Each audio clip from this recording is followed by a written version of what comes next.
Hi everyone, my name is Christina Rubin. I am a student physical therapist at Dominican College. This is Sam, this is Tony, this is John, and this is KB. And today we're going to talk a little bit about the neuromuscular control and the prevention of ACL injuries in basketball players. So before I get started, has anyone here ever been injured at all playing basketball? I have. I tore my ACL. Share a little story with you guys because this hits home to me, like this really hits my heart. Back in 2012, unfortunately, I was playing basketball and I tore my ACL for the first time. And this was right before I was going into my college basketball career for the first time. And, you know, I called my college coach and I was like, Coach, I was playing basketball, I was doing what you wanted me to do and I got hurt.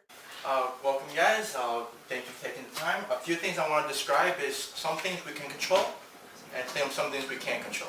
Right? As Christina mentioned before, women has a significantly greater chance. I'm not saying that guys cannot get ACL injuries, there are plenty of guys, but women just have all those things that we can't control will help you prevent that knee injury from happening, tearing your ACL.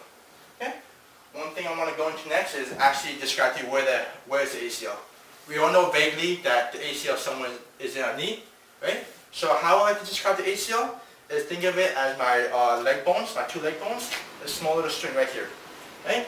So think of it as it's holding it very loosely. This small thing is holding those two leg force and any force that comes against it, right? Very small string, right? So think of it when it goes in that dynamic valgus, it constantly turns in. Eventually, if you don't have that control. Before we go further into the presentation, I just want you guys to have a good understanding of what the term dynamic valgus or valgus is, and can anybody just quickly, in one sentence, explain what valgus is? Knee goes in. Knee goes in, exactly. So the knee, right, it comes closer together, right, and that's pretty much what valgus is. It's kind of when your knee is coming closer together when you're in any like certain type of motion, whether you're like jumping, running, twisting, any type of motion where it brings the knee a little bit together, it puts more stress onto the knee. So when the hip is in a neutral position, that's when kind of the body is in, it's the most efficient and it's the most, or it's the least stressful on your joints. So when the hip is lower, there's some weakness going on in the body, causing some valgus. And then also, when the hip is higher, compensation, also causing knee valgus.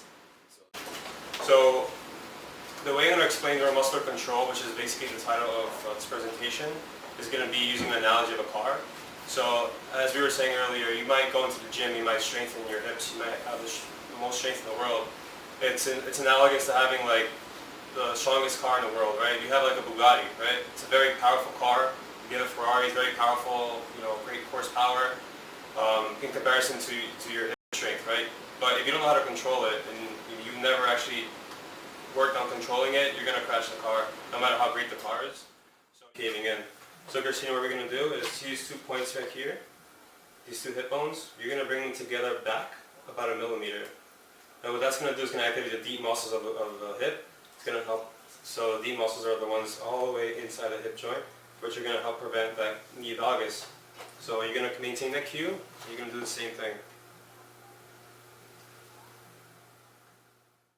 Alright, so next we're going to talk about what's called proprioception. Right, so we do have 5 senses, right? Smell, sight, touch, taste, and hearing. However, research started to recognize proprioception as its 6th sense. Essentially what that is just your body's overall awareness as to where you are in space. So one thing with basketball is that not everybody recognizes it, and definitely people aren't really training it. So you guys, being basketball players that you are put at a competitive advantage if you guys train these train that 6th sense. So we're going to mimic that right hand layup, right? Just closing our eyes. We want to really just balance 10 seconds 10 times. Again, we're not using our eyes, closing.